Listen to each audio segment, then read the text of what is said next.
안녕하세요. 저희 교육과에 문 선생님이 이 얘기를 하시더라고요. 저한테 엄포를 놓으셨어요. 여기 박물관 문화교실 청강하시는 분들 수준이 엄청 높으시다고. 그래서 제가 조금 얼었었어요. 그래서 지금 현재 저는 사실은 박물학을 전공했지만 미술 쪽, 그다음에 큐레이팅 쪽을 공부했기 때문에 사실 문화는 사실 문화. 그러면은 제가 생각을 했습니다. 문화가 과연 무엇을 얘기할까? 문화 속에는 문학이 있을 거고, 음악이 있고, 미술이 있습니다. 제가 전공이 미술이기 때문에 미술을 통해서 문화를 얘기하고자 합니다.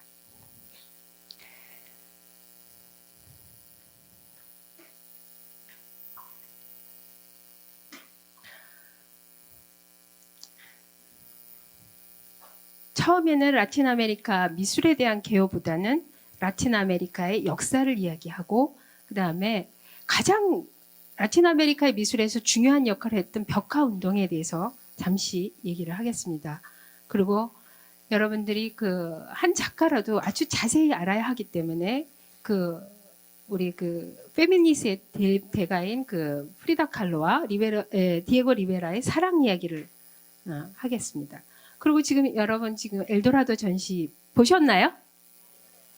다 보셨으니까 제가 약간 부연해서 콜롬비아는 사실 우리한테 안 알려져 있잖아요. 그래서 노벨상을 수상한 가르시아 마르케스와 그다음에 이미 저희 라틴에 제가 한번 여기서 강의는 했어요. 페르난도 보테로라고 뚱뚱한 그림을 그린 세계적인 거장 콜롬비아 작가에 대해서 잠시 언급을 하고요. 사실 시간이 된다면 브라질, 그다음에 아르헨티나. 그렇지만 거기까지는 못 갈 것 같다라는 우려가 있는데요. 쿠바에 대해서도 잠깐 이야기를 하겠습니다. 여러분이 세계사도 많이 들었다고 얘기를 들었는데요.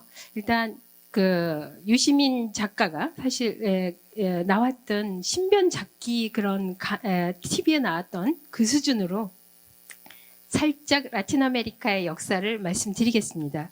그게 어떻게 식민지 시대를 지나 근대로 넘어와서 지금 현대까지 미술의 영향, 문화의 영향을 주었는지에 대해서 말씀을 드리겠습니다. 실제로 그 식민 시대 때 문화는 거의 존재하지 않았다고 보면은 맞습니다.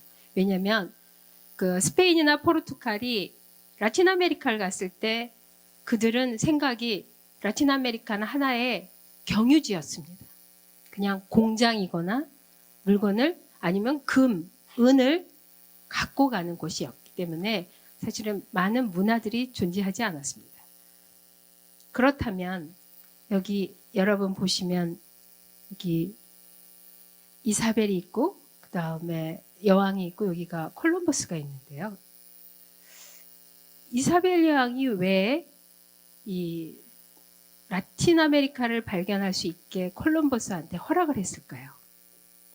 그 당시 상황을 보면 실제로는 콜럼버스가 이태리 사람인데 그 사람이 처음부터 스페인을 간 것이 아니죠.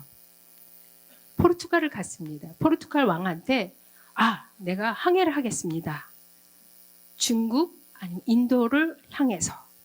그런데 그때 포르투갈 입장에서는 이미 충분히 아프리카도 점령을 하는 단계였고 인도하고도 벌써 지금 거의 탐험에 성공을 하고 있는 입장이고, 두 번째 이유는 콜럼버스가 너무 기가 차지도 않게 이 거리를 엉망으로 얘기했습니다. 왜냐면은 거꾸로 이렇게 따져서 서쪽으로 가다 보면은 어느 정도 거리에서는 발견할 수 있을 거라고 생각을 했는데, 실제로 콜럼버스가 라틴 아메리카에 도착을 했을 때는 거의 그 사람이 측정했던 그 길이보다 3배나 길었습니다. 근데 실제로 콜럼버스가 여기 도착을 하는 이 판화가 보이지만 실제로 죽을 때까지 자기가 다른 인도나 중국이 아닌 새로운 도시라는 것을 알지 못하고 죽었습니다. 그러나 이사벨 여왕은 왜 그러면 콜럼버스한테 허락을 했을까? 근데 실제로 이 당시에 이사벨 여왕은 그 스페인의 무슬림하고 전쟁을 하고 있었기 때문에, 십자군 전쟁을 하고 있었기 때문에 거의 승리에 가까우니까 굉장히 열에 떠 있었죠. 근데 실제로 카스티요 여왕이었기 때문에 거기에는 사실 항해에 대한 어떤 지식이 약했죠. 그러니까 일단 콜럼버스가 얘기하는 것을 믿어서 그럼 해봐라 하고 허락을 줬습니다. 콜럼버스가 발견하고 나서 30년 후에, 거의 30년 후에 멕시코 쪽에는 누가 왔냐면 코르테스라는 사람이 아스텍을 지나서, 그러니까 유카탄을 지나서 테노슈틀란 그 도시까지 왔는데, 실제로 코르테스는 굉장히 잔인하고 교활했습니다. 물론 거기다가 굉장히 법률적 지식도 갖고 있었습니다. 그 당시 이 침략자들의 성격은 어떤 것이었냐면 군인이 아니었습니다. 일종의 벤처 사업가들이었습니다. 그 당시에 스페인에서는 군인을 대줄 수도 없고 자본을 대줄 수도 없었습니다. 다만 스페인이나 포르투갈에서는 뭘 줄 수 있었냐면 바로 허가권을 줬습니다. 그리고 스페인에서는 교황한테 우리 종교적으로 하느님을 믿지 않는 곳에 가서 전도를 하겠다, 이런 의미였기 때문에 허락을 받았습니다. 허락을 받으면 이들은 무슨 이득이 있었을까요? 왜냐하면 십시일반으로 돈 모아서 탐험을 시작했을 때 이들은 무엇을 원했을까요? 이들은 상류 사회도 아니었고, 이들이 발견을 해서 조공을 바치면 신세계에 직위를 주고 거기에서 부를 축적할 수 있게 하였습니다. 이런 굉장히 좋은 사업이었죠. 그래서 이렇게 벤처 사업가들이 모였는데, 실제로 코르테스가 이 당시에 왔을 때 10년 후에 피사로라는, 근데 코르테스하고는 거의 먼 친척이었습니다. 코르테스의 얘기를 듣고 10년 후에, 그 후에 다시 페루를 침략을 하게 되는데요. 그 당시에는 잉카였겠죠.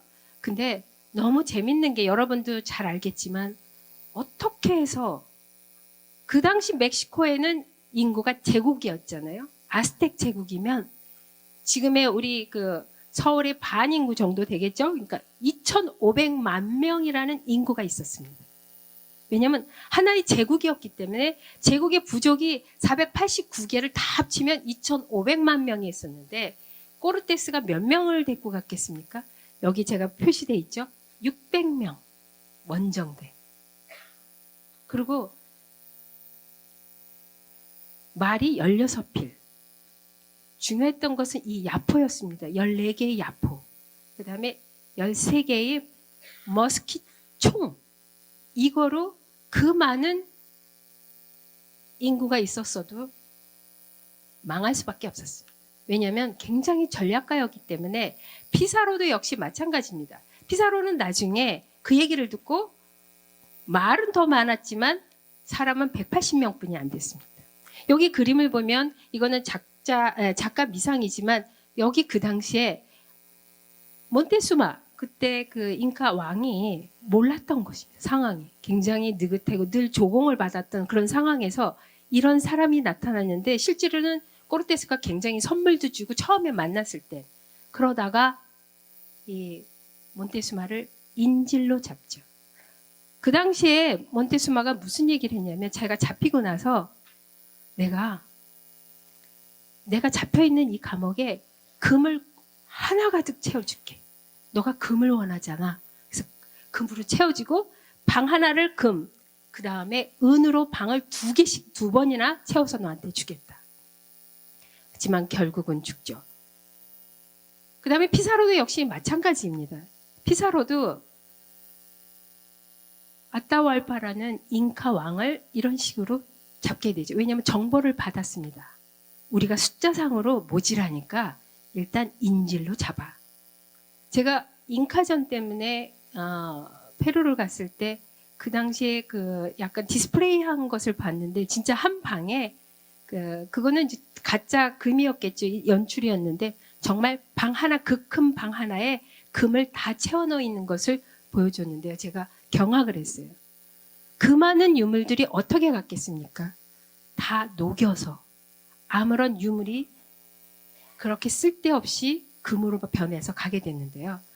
1500년하고 1600년 사이에 금이 스페인으로만 간 게 15만 킬로입니다. 저는 상상이 안 가요. 우리가 반지 하나 할 때 그 금이 얼마나 귀합니까? 그게 15만 킬로가 가고, 사실은 페루 같은 경우에는 금보다는 은이 더 포토시 같은 데서는 발견이 돼가지고 엄청난 740kg의 은이 스페인으로 갔습니다. 이 은이라는 건 중요한 것이 유럽의 경제를 흔들었습니다. 완전히 바꾸게 만든 동기가 바로 이것입니다. 이사벨 여왕의 위대한 착각으로 인해서 세계의 역사가 바뀌게 된 거죠. 그래서 그 당시에 멕시코 원주민, 저희와 같은 유색 인종이, 사실 이 사람들은 노동에는 익숙하지 않았습니다. 자유롭지만, 비록 제국에 조공을 바쳤지만 자유롭게 일을 했던 사람들이 이런 고된 노동 속에, 여기 보면은 이 산 속에 이렇게 사다리를 타고 내려가서 이 공기 나쁜 곳에서 어떤 어린아이는 죽을 때까지 나오지 못하는 이런 고단한 삶을 살았기 때문에 멕시코인들 2,500만 명이 나중에는 27만 명, 그러니까 270만 명이면 10분의 1분이 남지 않았습니다. 페루는 900만 명에서 60만 명. 카리브해, 그러니까 뭐 그 쿠바라든가 콜롬비아, 뭐 이쪽은 거의 멸종했습니다.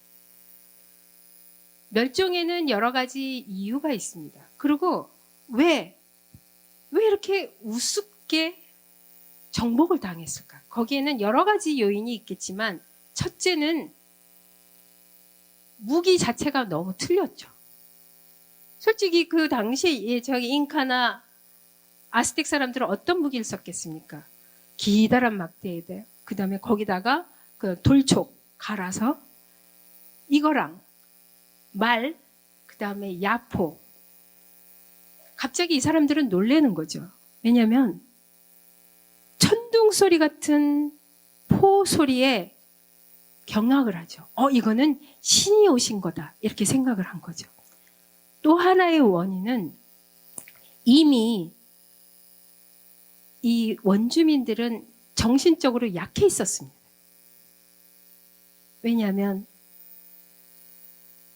스페인에서 온 그 벤처 사업가들은 이미 정신적으로 무장을 했습니다. 사실 콜럼버스도 굉장히 그 카톨릭 신앙인으로서 늘 성모 마리아를 모시고 다니고 기도로서, 믿음으로서 나는 이거를 전파하기 위해서 온 거다라는 강한 그런 거기 때문에 정신적으로 우위에 가 있었습니다. 근데 또 하나의 원인은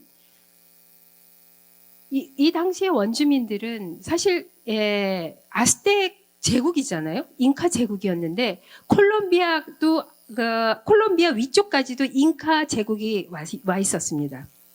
그러면 어떻겠습니까? 멕시코 같은 경우에는 그 아스텍 문명이 굉장히 그 약간 잔인해서, 만약에 조공을 바치지 않거나 적으로서 적으로서 돌아가면 그 적을 잡아서 산 사람을 심장을 빼내는 굉장히 잔인한 그런 것을 했기 때문에 대부분 식민지, 그 당시에도 또 식민지가 되겠죠. 부족들이 잉카족이거나 아니면은 아스텍의 밑에 있는 그런 부족들은 일단 굉장히 불만이 많았습니다. 그러니까 스페인 사람들이 오니까 계속 그 사람들이 정보를 주죠. 정보를 주고 굉장히 협조적이었습니다. 결국 그렇게 협조적이었던 그 원주민들도 나중에는 엄청 후회를 하죠. 이렇게 잔인한 스페인 사람들에 의해서 결국은 자기네들이 이렇게 노동을 하게 돼 있는 거죠. 그리고 마지막으로 중요한 요인은 바로 천연두입니다. 이 원주민들이 왜 많이 죽었을까요? 바로 천연두였습니다. 왜? 천연두는 이미 유럽에서는 여러 번 창궐했기 때문에 이미 약간 면역성이 있기 때문에 같이 천연두가 됐는데 스페인 사람들은 그렇게 쉽게 죽지가 않고 계속 원주민들만 죽어갑니다. 그러니까 이 사람들은 자신을 믿고 있었던 이 원주민들은 우리 태양신보다 더 위대한 신들이 이들을 보호하는구나 하는 생각을 했습니다. 그래서 결국은 이 많이 죽어간 원주민의 노동을 어디서 대처를 하겠습니까? 바로 흑인을 유입을 하게 되죠. 근데 뭐 어떤 학자는 한 2천만 명이라는데 제가 보기에는 2천만 명까지는 안 가고 1,000만 명에서 한 1,200만 명이 그 당시 노예로 끌려왔다고 합니다. 대처하게 되는데 이 사진은 제가 KBS의 그 세계 테마기행 때 우루과이를 취재하러 갔을 때 제가 찍은 건데요. 거기 실제로 식민지 시대 때 그 어떤 유물들을 위주로 되어 있는 박물관인데 제가 이걸 보고 경악을 했어요. 이거 시커먼 게 무엇일까요? 흑인인데 흑인은 사람으로 다루지 않았습니다.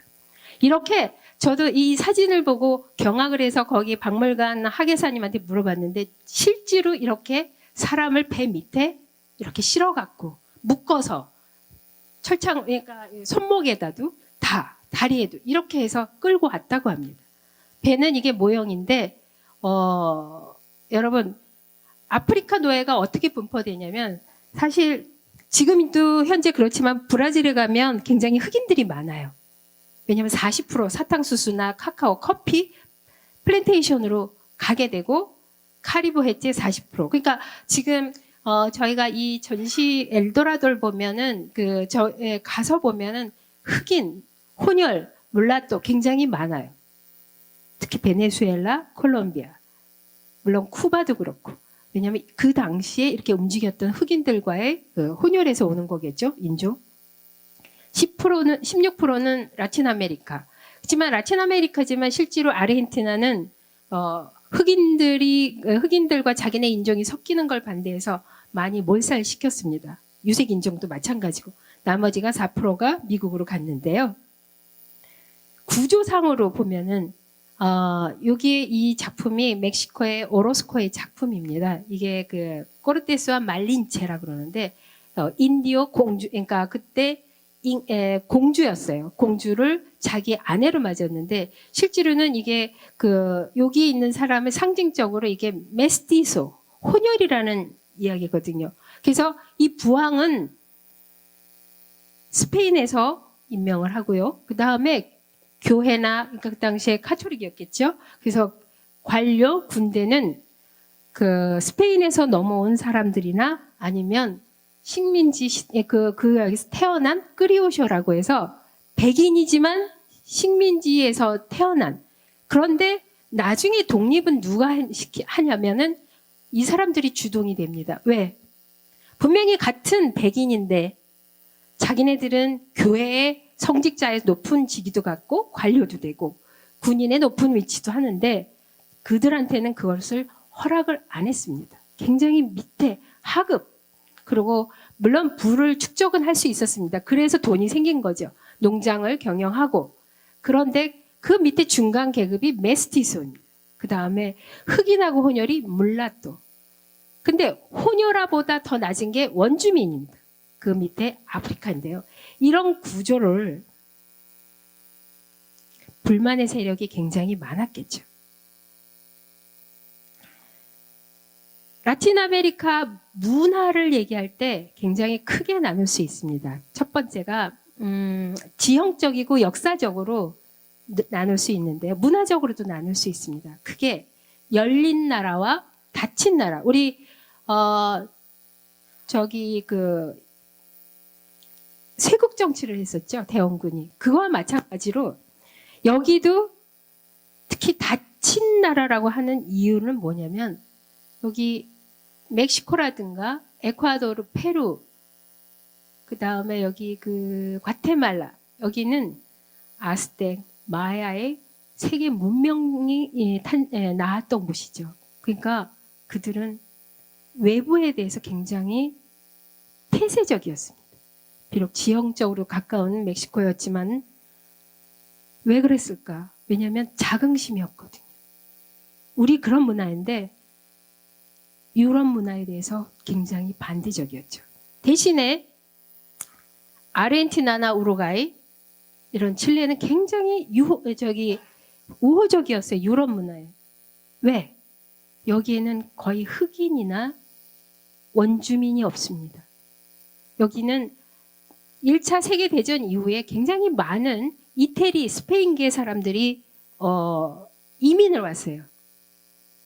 전쟁을 피해서 유럽에. 그리고 실제로 1858년에는 그 로카 장군이 우리의 민족의 순수성을, 사실 뭐 순수성은 아니죠. 왜냐면 유럽에서 넘어온 사람들이니까 그걸 위해서 많은 원주민들을 죽이거나 흑인들을 카리브 쪽으로 내쫓았습니다.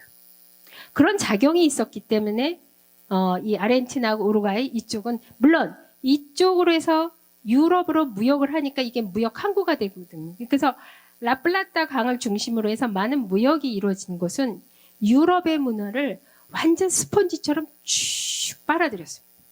그래서 그 보르헤라는 굉장히 유명한 문어가가 뭐라고 했냐면 어느 잡지에서 우리 어쩔 수 없잖아.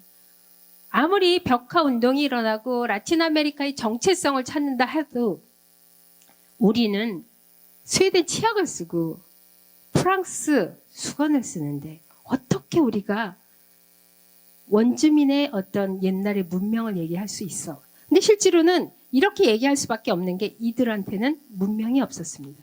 물론 브라질은 조금 독특해요. 나중에 제가 브라질까지 갈 수 있다면 다행이지만 브라질까지는 제가 강의가 안 될 것 같은데 브라질의 특징을 보면 문화도 없고 특히 스페인 사람보다 포르투갈 사람이 더 뭐랄까 탐험보다는 일단 거기에는 전혀 문화를 심어주지 않았습니다. 그래서 무조건 금이나 이런 것들이 있으면 자기네 본국으로 넘어가려고 그랬고 사실 그래서 금과 은을 찾는 엘도라도의 그런 것을 찾아다니는 사람이었고 이거와 반대로 이들한테는 문화가 있었기 때문에 그런 자긍심이 있죠. 그런데 브라질은 나중에 문화를 어떻게 하게 되냐면 벽화 운동이 일어나면서 여기도 반성을 하게 되죠. 그래서 브라질 같은 경우에는 식인주의라는 새로운 어떤 문화가 형성이 됩니다. 식인? 너무 무섭죠. 근데 그림에도 나타나는데 문학에도 나타나는데 식인, 자기네 자체는 문화가 없기 때문에 일단 무조건 먹어 치우자. 뭐 그림을 봐도 그래요. 근데 거기서 일단 다 받아들이고 자기네들만의 엑기스를 뽑자는 것이 바로 삼바라는 춤이 나오고 그다음에 왜냐면 그게 아프리카의 뿌리잖아요. 그런 것들을 만들어내면서 그렇게 축제를 만들어내죠. 그걸 국가적으로 지원하기까지 하게 되는데요. 이렇게 근데 왜 라틴 아메리카라고 했을까요? 사실 그 18세기까지는 스페인은 아직도 그렇게 얘기하는데 인디아스. 왜냐면 인도 거기에 복수가 들어가요. 왜냐면 굉장히 넓으니까 인디아스라고 그러는데 혹은 이베로 아메리카. 자기네들의 어떤 이베로 반도를 얘기하는데 재밌는 것은 이 미국이나 캐나다는 앵글로색슨 그 영국에서 넘어갔기 때문에 이 사람들은 종교적인 탈출이잖아요. 종교적인 박해에서. 그렇기 때문에 자기 가족들을 데리고 가고 그다음에 자기가 갖고 있던 뭐 갖추기까지도 다 메리플라워에 타고서 갔는데 라틴 아메리카 남쪽은 그런 게 없었어요. 일단 돈 벌어서 다시 본국으로 가기 때문에 그것이 목적이었기 때문에 거기 인디오 여자들이 하나의 성에 대한 어떤 해결의 방법이지 거기에서 살겠다라는 생각은 안 했죠. 그래서 문화가 형성이 굉장히 더디게 되는데요. 그러면 왜 아메리카라면 이해해요. 왜냐하면 콜럼버스가 발견하고 나서 이태리 사람 아메리고가 다시 항해를 하면서 발견을 하게 된 그 당시에 뭐라고 그랬냐면 이거 여기 인도 아닌데? 중국 아닌데? 이건 좀 다른 데인데? 그래서 그때 자기가 여행 책을 내면서 출판을 하면서 그 이름을 그때 아메리카가 될 수밖에 없는데요. 이 지역에 아메리카라는 거는 이해하는데 왜 라틴이라고 그랬을까요? 이거는 18세기 이후에 스페인과 포르투갈이 국력이 약해지기 시작합니다. 약해지니까 누가 들어오겠어요? 살짝 들어온 게 바로 프랑스입니다. 프랑스가 강조했던 것이 그 당시 스페인, 포르투갈, 프랑스어, 근데 뭐다 포르투갈어도 그렇고 그 다음에 로마니아, 이태리어가 다 라틴에서 뿌리가 오니까 라틴으로 우리는 묶여져 있는 사람들이야 하면서 라틴 아메리카라고 이야기를 합니다. 근데 그 당시에 사실 스페인이나 포르투갈이 힘이 강했으면 이렇게 됐겠어요. 이베로 아메리카, 인디아스라고 계속 불렀겠죠. 근데 그 당시에 말빨이 안 섰습니다. 프랑스가 그만큼 경제적으로 정치적으로 강해지면서 라틴 아메리카가 이미 명명되기 시작을 했죠. 사실 그게 저희한테도 저희가 전에는 지도나 세계 지도에 보면 동해, 한국해라고 돼 있지만 점점 일본이 경제적으로 발전하고 정치적으로 세면서 자꾸 일본해라고 외국에 기재된 것처럼 그런 어려움도 바로 라틴 아메리카에 있었던 것입니다.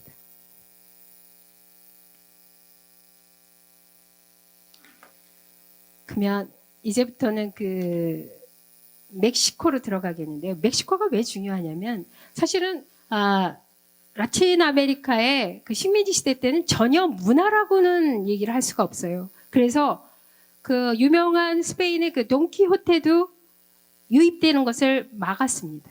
이들을 그냥 노동으로만 생각을 했죠. 그런데 어느 날 1531년 멕시코인들을 하나로 묶을 수 있는 성모 마리아가 나왔습니다. 어떻게? 우리 같은 유색 인종으로 해서 어린 후안 디에고한테 나타난 장소가 또 중요합니다. 떼빼약이라는 곳은 사실은 그 멕시코의 신인 토나친이라고 해서 그 여신입니다. 그들을 보호해주고 그래서 싱크레티즘이라는 단어가 뭐냐면 그 당시 스페인 사람들은 착각을 한 거죠. 자기네들이 엄청나게 많은 카톨릭 신자로 바뀌었으니까 와 우리는 성공했다. 근데 실제로 이들은 이 성모 마리아나 예수도 어느 신의 한 부분이었습니다. 그런데 그렇게 생각하고 있던 이들에게 성모 마리아는 이렇게 위대한 신이 우리와 같은 피부를 갖고 오셨다. 이게 굉장히 중요한 역할을 하게 되는데요.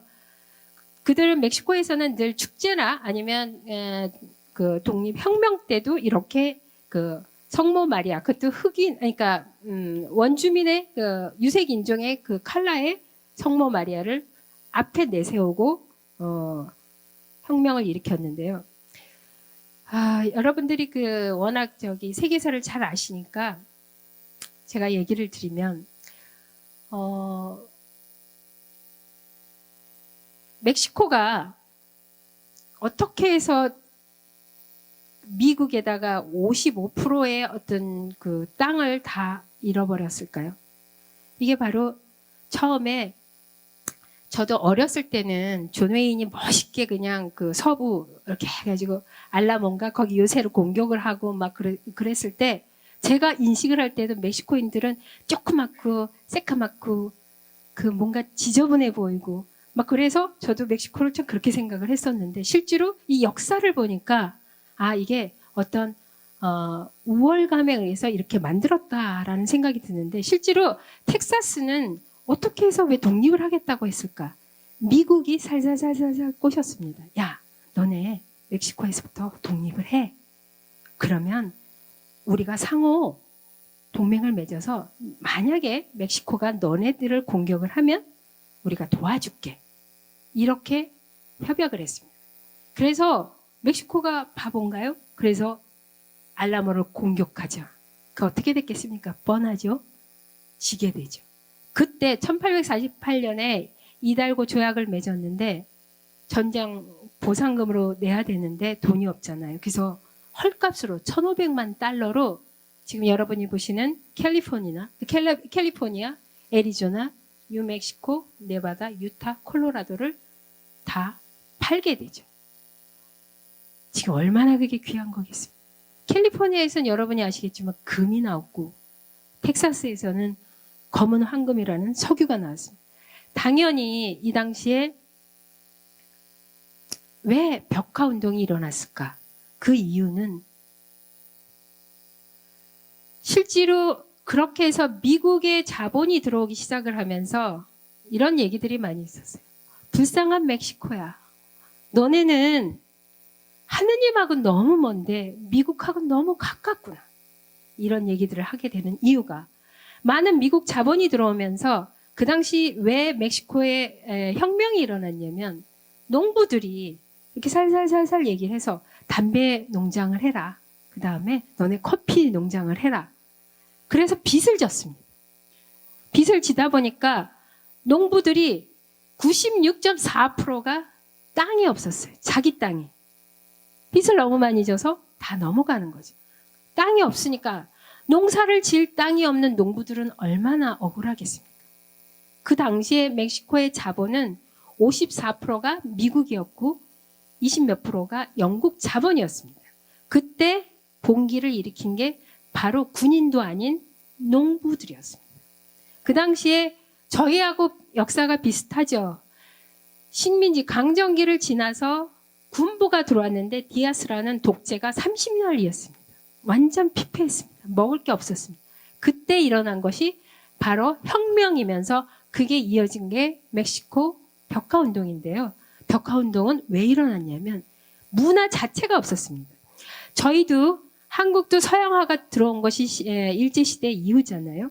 그래서 이쪽도 식민지 시대 때는 전혀 문화가 없었고 그 후에 들어온 것이 가장 세계적으로 미술사에서 가장 라틴이 드러나기 시작하는 것이 이 벽화운동이었습니다. 20년, 30년, 1920년, 30년에 혁명이 일어나면서 그 정부가 무너지면서 새로운 정부가 왔는데 바스콘셀로라는 교육부 장관이 딱 들어오면서 이렇게 우리 우월했던 멕시코 사람들, 옛날에 우리 문화를 부흥해보자. 우리한테 자긍심을 갖자. 딱 봤는데 멕시코 사람들 90%가 문맹이에요. 글을 읽을 줄을 몰라요. 그럼 어떻게 깨닫게 해야 되지? 좋아. 그러면 모든 그림으로라도 이 사람들을 계몽하자.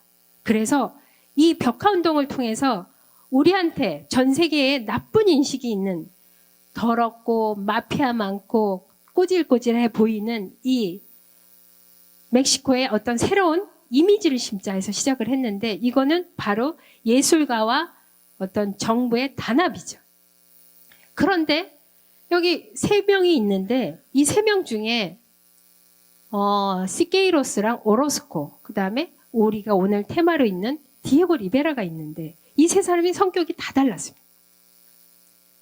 벽화 운동을 통해서 우리의 인디헤니즘 아니면 그 멕시카니즘을 통해서 우리가 단합을 하자 했는데 디에고 리베라는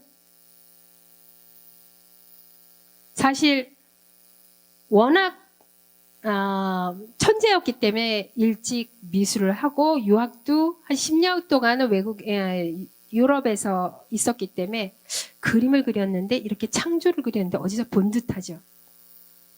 시스니 성당이라든가 어떤 미켈란젤로의 창조, 굉장히 멕시코 사람들을 위대하게 만들었으니까 그 시케이로에서 그렇게 얘기합니다. 아, 저 어용화가.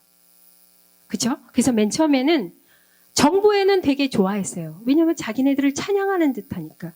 그런데 아까 말린체까지 그렸던 이 오로스코는 실제로는 우리 한국의 오윤 작가가 있는데 가장 좋아하는 작가 중에 하나고 지금 현재 미술사에서도 가장 사랑받는 작가는 오로스코입니다. 왜냐하면 있는 그대로를 표현했습니다. 있는 그대로를 표현해서 실제로 혁명이 일어나고 정부가 바뀌었는데 부자놈은 계속 부자놈이고 가난은 계속됐기 때문에 그런 모습들을 리얼하게 그렸습니다. 그럼 정부 입장에서는 누가 돈을 지원을 할까요? 오로스코한테는 돈 한 푼 안 줬습니다. 그래서 그 지방으로 자기 고향으로 떠나는데 역시 고향에서는 열심히 이런 그림들을 그려서 지금 현재에서 표현주의에서는 가장 유명한 벽화 작가 중에 하나이고요. 또 하나 시케이로스는 혈기왕성한 이 사람은 잡지도 만들었지만 그 미술사에서 독특한 궤적을 갖게 되는데 새로운 기법들. 근데 공산당입니다. 감옥을 아주 자기네 집 드나들듯이 열심히 드나들었던 이 시케이로스는 새로운 기법을 하는데, 이 기법들이 미국으로 넘어가서 잭슨 폴록이라고 여러분들이 아시겠지만 그 물감을 던져서 저게 그림인가? 할 정도로 추상표현주의의 스승이 됩니다. 그래서 현대 미술에 많은 영향을 준 게 바로 시케이로스인데, 그 당시 다각적 기법이라고 해서 이쪽에서부터 이렇게 걸어오면 이 건물이 저한테 이렇게 움직이는 듯 하면서 하나의 또 다른 형체를 보여주고요. 그 다음에 밑에서 조명을 해서 지금의 우리가 조명하는 기법 있죠? 이것을 발견한 사람이 바로 시케이로스입니다. 근데 실제로는 디에고 리베라랑 앙숙이어서 늘 디에고 리베라를 비판을 하는데, 디에고 리베라도 이걸 통해서 반성을 하게 됩니다. 프리다 카로는 사실 객관적으로 그림이 이쁘다? 전혀 아닙니다. 왜 이렇게 유명할까? 자기 삶을 승화시킨 사람이기 때문에 굉장히 유명하게 되는데, 제가 처음에 알게 됐을 때는 디에고 리베라보다는 프리다 카로를 더 많이 알았습니다. 그 이유는 이제 세계적으로 실제로 영화도 나왔고 이 여자의 삶을, 근데 멕시코에 갔더니 디에고 리베라는 여전히 영웅이었습니다. 우리 피카소가 생전에 굉장히 행복했던 화가 중에 하나면 디에고 리베라도 살면서 칭송과 함께 굉장히 유명한 작가죠. 그 멕시코 화폐에, 우리 신사임당처럼 멕시코 화폐에 이 디에고 리베라와 프리다 카로의 그 작품과 인물이 들어가 있을 정도로 멕시코를 대표하는 작가인데요. 여기 있는 그림조차도 역시 프리다 카로와 디에고 리베라인데, 이 500페소면 제가 이렇게 딱 봤을 때는 한 27,000원? 그러니까 굉장히 큰 돈입니다. 이만큼 대표적인 이 사람들은 어떻게 해서 이렇게 사랑으로서 유명해질 수 있을까? 디에고 리베라는 실제로는 12살에 이미 워낙 천재적인 소질이 있어갖고 어린 나이에 낮에는 학교를 가고 밤에는 미술 학교를 따로 들어갔습니다. 왜냐하면 너무 천재였기 때문에. 이런 디에고 리베라가 20살 때 정부의 장학금을 받고 유럽으로 갑니다. 근데 여러분, 이 그림을 보면 누구 생각나세요? 피카소. 이것도 역시 마찬가지죠. 대부분의 라틴 아메리카, 특히 우리 한국 작가들도 역시 마찬가지입니다. 이 변화하는 과정에 있어서 자기의 정체성, 아이덴티티를 찾기 전에 먼저 대가들의 작품에서 비슷하게 되거나 아니면 그거를 계속 가거나 아니면 그 속에서 자기 것만을 찾는데, 아무리 봐도 디에고의 작품이 아니죠. 그래서 이 기법을 버리게 되는 이유가 멕시코로 돌아와서 이런 그림을 바스콘셀로 교육 장관으로부터 요청을 받으면서 이 그림을 그리게 되는데요. 여전히 처음에 왔을 때 10년 동안 지금 멕시코에서는 막 못 살겠다 해갖고 혁명이 일어나고 이러는데, 디에고 리베라는 사실은 10년 동안 외유를 했죠. 유럽에서 그림 그린다 싶고 10년 동안 나와 있었기 때문에 멕시코의 실상을 몰랐습니다. 모르니까 이렇게 계속 아름다운, 미화시키고 감성적으로 이렇게 멕시코의 현실을 보여주고 있는데요. 이 멕시코의 여신이 이렇게 멋있게 지구를 그 다음에 지고 있는데, 여기 보면은 그 뿌리도 이렇게 있으면서 키우는 이런 모습들을 보여주고 있죠. 그래서 멕시코를 굉장히 미화하는데요. 반성을 하죠. 왜냐하면 계속 아까 얘기 드렸던 시케이로스나 이런 사람들이 이 어용화가야. 너는 정부에 붙어서 지대로 현실을 몰라. 그랬을 때 디에고 리베라가 반성을 하죠. 그래, 난 너무 몰라. 그러면서 여행을 갑니다. 지방을. 돌아다니면서 실상을 알게 되는 거죠. 실상을 알게 되면서 이렇게 그러니까 그 스케치를 하면서 이 고통 속에 있는 멕시코인들을 그리게 되면서 점점 그림이 풍요롭게 되는데요. 제가 조금 빨리 할게요. 이거 하다가 끝날 것 같아서. 그래서 멕시코를 다니면서 많은 자료를 수집하고 그림을 그리면서 이 사람은 그림 외에는 삶이 없었습니다. 밤 새고 먹는 것도 시원찮게 그림만 그렸다. 그만큼 위대한 작가였죠. 이 국전에다가 이렇게 오늘과 내일을 완벽하게 다 채웠는데요. 여러분 멕시코 시티에 가시면 이런 작품들을 볼 수 있는데 멕시코 궁전에 가면 어마어마합니다. 근데 재밌는 것이 언제든지 살짝살짝 자기의 와이프인 부인인 프리다 카로를 그립니다. 여러 번 나타납니다. 그 벽화에. 이 여자는 누굴까? 이 여자가 바로 프리다 칼로와 디에고 리베라를 이혼시킨 크리스티나라는 동생입니다. 동생, 그러니까 이런 복잡한 상황에서 디에고 리베라는 이런 그림도 그리는데 사실 이거는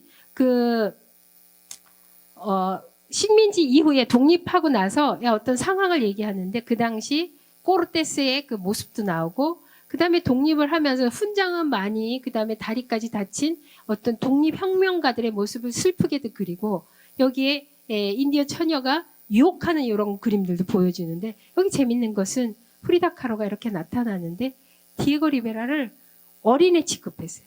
왜냐면 자기보다 20살이 넘은 디에고 리베라를 애 취급한 이유가 하도 바람을 피고 이제 포기한 상태겠죠. 그러다 보는데 재밌는 것은 프리다 카로는 동양 사상에서도 굉장히 많이 알고 있었습니다. 그래서 여기 보면은 음과 양의 어떤 그런 표시를 하면서 그림을 보여주고 있는데요. 이런 그림과 또한 아까 코르테스가 침범한 테노치틀란 대도시가 어땠었는지 선사시들의 모습을 또 그림으로 보여줬는데 여기도 역시 족장을 유혹하는 창녀의 모습과 그 당시의 상업 시설 그 다음에 이런 것들과 이 뒤에 보면 테노치틀란의 도시의 모습들을 보여주고 있습니다. 사실 프리다 카로는 많은 분들이 알고 있는데요. 제가 전시를 기획을 하면서 느꼈던 것은 맨 처음에는 작품이 사실 너무 그로테스크하고 너무 강해서 제 자신이 조금 거부감도 있었습니다. 왜냐면 이게 뭘까? 근데 워낙 유명하니까 하면서 제가 느낀 건 저도 참 많이 배운 것이 자기를 극복해가는 자기 성장을 해가는 모습을 보면서 저는 많은 감동을 받았습니다. 프리다 카로는 태어나서 6살 때 소아마비를 앓습니다. 소아마비를 앓았지만 늘 그것 때문에 왜소하고 그다음에 컴플렉스가 있었습니다. 굉장히 내성적이고. 제가 멕시코를 갔을 때 이 푸른 집이라고 만약에 여러분들이 멕시코를 가면 꼭 이 집을 한번 들려봐 주시면 이게 프리다 카로가 태어난 곳입니다. 일명 까사 아술이라고 되어 있는데 이게 멕시코 시티에서 한 40분 정도 가면 이렇게 푸른 집이 아주 작은데 미리 예약을 해야만이 들어갈 수 있을 정도로 전 세계에 사랑받는 곳인데요. 프리다 카로가 어떻게 요거는 제가 뉴욕 가서 모마라고 근대 미술관에서 전시하고 있을 때 찍은 겁니다. 왜냐면 모마의 소장품이거든요. 여기에 보면 프리다 카로가 이 프리다 카로의 작품을 보면서 라틴 아메리카의 어떤 역사를 하나를 다 볼 수가 있는데 여기에 보면 어머니 쪽은 스페인 군인이고 할머니는 인디오고 태어난 게 메스티소 아까 말씀드렸던 원주민하고 백인의 혼혈이 되는 거죠. 그런데 이쪽은 아버지 쪽은 독일계입니다. 유럽에서 세계 제1차 대전이 나오고 이런 전쟁 통해서 2차 대전까지 났을 때 사람들이 다 남미로 이주를 많이 합니다. 물론 우리나라도 1910년 이후에 사탕수수 이민이 있었던 것처럼 이렇게 대이동을 하게 되는데 여기에서 태어난 것이 바로 프리다 카로입니다. 요 밑에 보면 아까 보여드렸던 푸른 집의 모습이 나옵니다. 이 멕시코의 풍경을 보여주고는 있는데 제가 웬만한 것은 조금 빨리 진행을 하겠습니다. 처음에 프리다 카로가 굉장히 소아마비에 걸려서 왜소하고 그랬는데 교통사고를 답니다. 프리다 카로가 가장 불행한 것이 두 가지였는데 바로 교통사고와 그다음에 디에고 리베라를 만난 건데요. 처음에 교통사고를 당했을 때 그거에 대해서 조금 더 이따가 얘기 드리는데 처음에 누워 있으면서 뭘 했겠습니까? 엄마가 만들어진 이젤을 통해서 이렇게 그림을 그렸는데 자기 개성이 없습니다. 보티첼로의 어떤 그림같이 그리고 실제로는 프리다 칼로는 정규 미술을 배우지 않았습니다. 워낙 똑똑했던 프리다 칼로는 국립 예비학교라고 해서 대학을 가기 전에 우리나라 치면 뭐 고등학교겠죠. 예비학교에 2,000명이 넘는 다 남학생인데 30몇 명만 여성이었는데 그 속에 들어간 것이 바로 프리다 칼로인데 프리다 칼로는 자기가 소아마비였기 때문에 늘 의대를 들어가고 싶어 했습니다. 그래서 의대를 가기 위해서 공부를 했었는데 사고로 집에만 있을 수밖에 없으니까 이렇게 그림을 그렸는데 자기의 개성이 안 나오는 어떤 유럽형의 그림을 그리는데 이 그림을 갖고 디에고 리베라를 찾아갑니다. 그 당시 그 교육부 그 건물을 그림을 그리고 있었기 때문에 디에고 리베라를 찾아가는 이유가 뭐냐면 자기는 이제는 할 일이 없어요. 의대도 갈 수가 없어요. 온몸이 부서진 상태였기 때문에 어느 정도 회복이 나고 나서 이렇게 디에고 리베라를 만납니다. 근데 워낙 당당했던 프리다 칼로는 이 디에고 리베라 20살이 차이가 나는 디에고 리베라한테 너 거기 당신이 내려와 봐요. 이렇게 하고 큰 소리를 칩니다. 그때 디에고 리베라가 너무 어이가 없어서 일단은 내려갑니다. 아주 어린 꼬마가 17살, 18살 꼬마가 자기를 부르니까 내려갔죠. 그러면서 그 그림을 보여줍니다. 이 그림 어때? 이 그림 내가 비록 정규 그림을 못 그렸지만 배우지는 못했지만 내가 이거 먹고 살 수 있을까? 그 당시에는 프리다 칼로한테는 굉장히 절절한 상황이었습니다. 왜냐하면 절박했죠. 아버지가 독일에서 넘어와서 그 사진 작가로서 정부의 일을 독재 체제에서 정부 일을 했습니다. 그래서 뭐 관청 사진을 찍거나 해서 굉장히 벌이가 좋았는데 또 정부가 뒤집어지면서 일자리를 잃게 됐고 먹고 살기 힘드니까 프리다 칼로도 이게 피부로 느끼게 되는 거죠. 또 병원비가 얼마나 많이 들어가겠습니까? 평생 32번의 수술을 한 사람이 바로 프리다 칼로이기 때문에. 그래서 디에고 리베라가 얼마나 인생에서 중요하고 아이러니컬하냐면 디에고 리베라가 프리다 칼로의 작품을 보면서 넌 할 수 있어. 정말 지금은 부족하지만 정말 넌 잘 그릴 수 있는 넌 탤런트가 있다. 이 말 한마디로 프리다 칼로는 그림을 그리기 시작을 합니다. 그러고선 헤어졌죠. 근데 프리다 칼로는 우연히 또 만납니다. 어떤 유명한 그 사진 여자 작가를 통해서 어떤 파티에서 만나게 되는데 사랑에 빠집니다. 근데 그 당시 20살의 차이였어요. 21살의 프리다와 디에고 리베라는 41살인데 이게 세 번째 결혼입니다. 디에고 리베라한테는.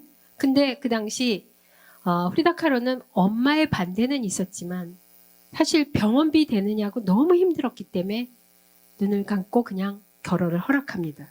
이렇게 사랑에 빠진 이들은 어떻게 변화를 하냐면 그렇게 소극적이고 약했던 프리다 칼로는 처음에 이 그림을 보면 이렇게 아주 유명한 화가의 부인이 됐다는 것에 서 굉장히 만족해서 이 그림을 보면 심리적으로 파악이 되는데 이렇게 고개가 살짝 가서 의지하는 모습이 보이고 얼마나 화가에 대한 자긍심이 있는지 이렇게 파레트를 했는데 사실 그 멕시코에는 사실 정부가 부패했었고 그래서 의지할 수 있는 것이 정부도 아니고 세상을 바꿀 거는 그래서 화가들이나 문인들한테 굉장히 많은 대접을 했었습니다.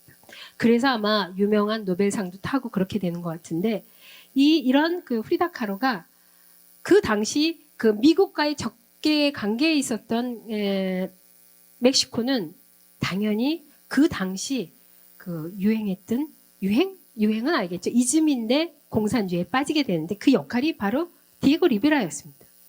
그러면서 그 얌전했던 프리다 칼로는 사실은 근데 정치적으로 강한 게 아니라 이런 부에 그냥 어울리게 되는 거죠. 그러면서 이렇게 정치 활동도 하게 됩니다. 그래서 그 당시 처음에 결혼했을 때 이 그림을 보시면 새로운 세상으로 접하기 시작하는 거죠.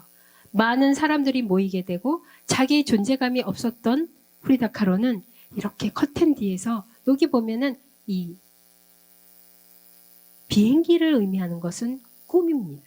새로운 꿈을 꾸게 되죠. 그리고 프리다 칼로의 작품 중에 이렇게 붉은 뺨에 그리는 것은 드문데 초창기 때 그림은 이렇게 자기의 그 새로운 어떤 수줍으면서도 앞으로 나가는 미래에 대한 어떤 희망을 갖고 있고, 이 시계는 시간을 얘기합니다. 미래에 대한. 물론 그 옆에 그림도 역시 그런 어떤 그림이지만 제가 좀 생략하고 가겠습니다. 근데 실질적으로 디에고 리베라가 굉장히 많은 지원을 해줬습니다. 프리다 칼로한테. 그림에 대해서 참견을 한 것이 아니라 늘 칭찬을 해주고, 그 프리다 칼로는 늘 열심히 그림을 그렸는데 그 역할이 바로 디에고 리베라. 근데 여러분, 디에고 리베라는 역사를 그린 사람입니다. 남을 위해서 그림을 그렸고, 프리다 칼로는 자기 자신을 위해서 그렸습니다. 계속 삶의 상처를 통해서 자기를 발견해가고 자기를 완성해가는 작가였는데요. 프리다 칼로하고 디에고 리베라가 결혼하고 나서 디에고 리베라가 굉장히 유명한 작가가 됐죠. 벽화를 너무 잘 그렸으니까. 아이러니컬하게도 미국 대사관에서 벽화를 그려달라고 요청이 옵니다. 그래서 열심히 그렸죠. 그 2년이 돼서 미국의 디트로이트까지 그림을 그려달라고 요청을 받아요. 그래서 미국을 갔죠.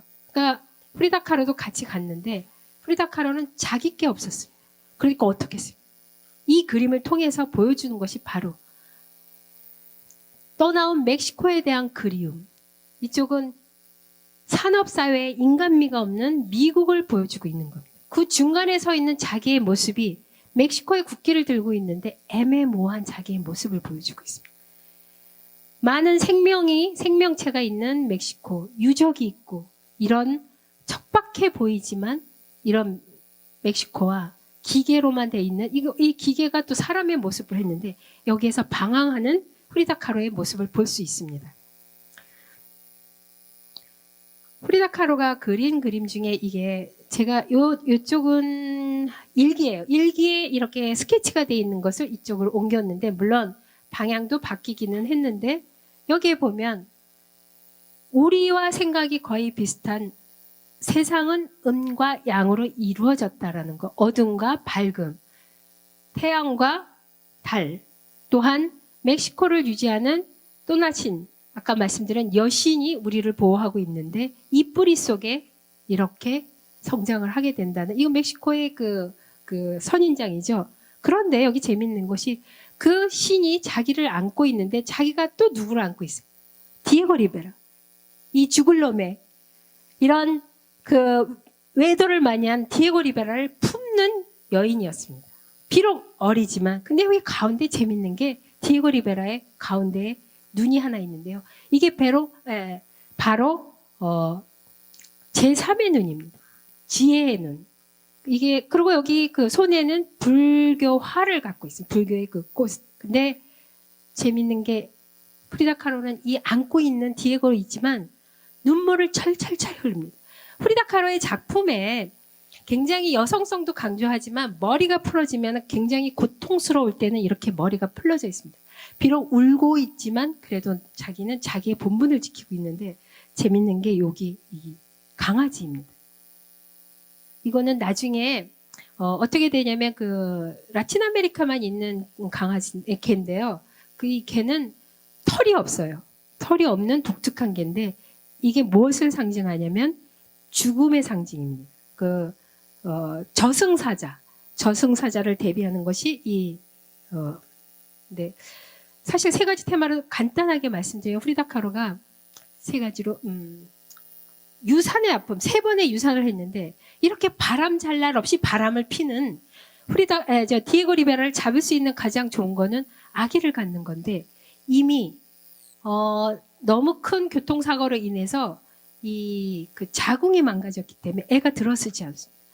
너무나 이 의학도였던 이 프리다 칼로는 이렇게 도판처럼 자기가 사라진 아기를 이렇게 그림으로 그렸고 왼손에는 그 팔레트를 보면서 자기의 열망을 보여주고 있는데요.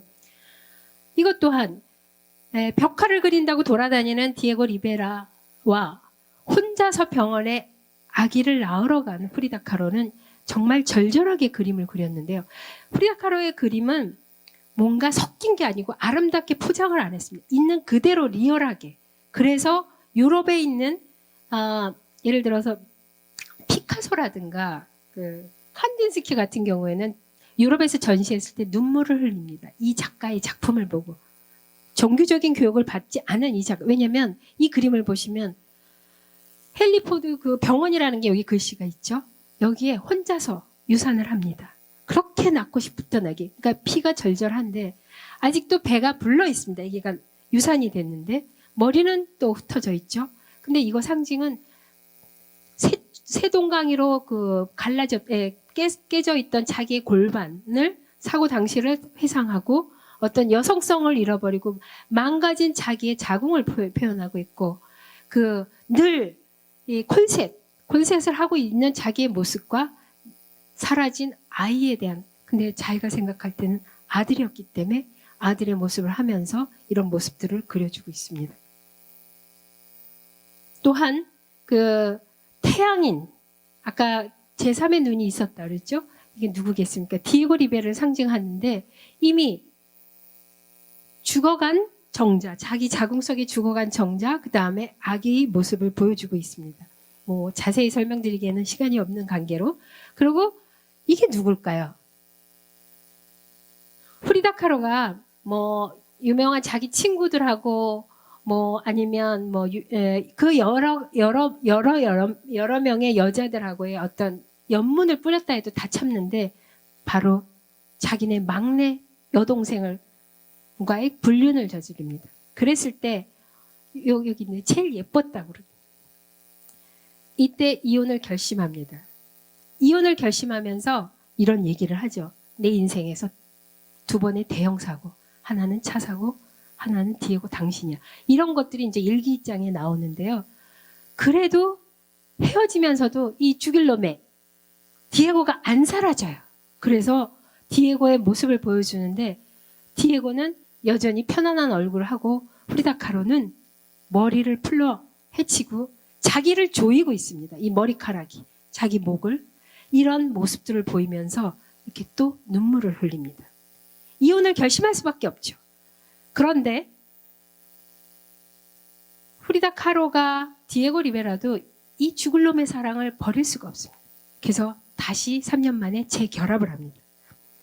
그때 프리다 kah로가 조건을 겁니다. 왜냐하면 미국에서 개인전을 하게 됩니다. 그때 프리다 kah로를 미국에도 알려지게 되고 근데 프리다 kah로는 굉장히 그 똑똑하고 자신감이 많아서 블랙 유머도 하고 그다음에 재밌는 거는 그 원래 영어를 잘했는데 자기 멕시코에 대한 자긍심이 강해서 그 멕시코 톤의 영어를 안 바꿨다고 합니다. 그리고 늘 이렇게 멕시코 스타일의 긴 옷. 근데 실제로는 자기가 소아마비고 다리가 다쳤기 때문에 그걸 가리는 역할도 하지만 전통 의상을 늘 입었기 때문에 이게 나중에는 타임지에도 나오고 보그지 있죠. 거기에도 이 프리다 kah로의 패션이 등장을 합니다.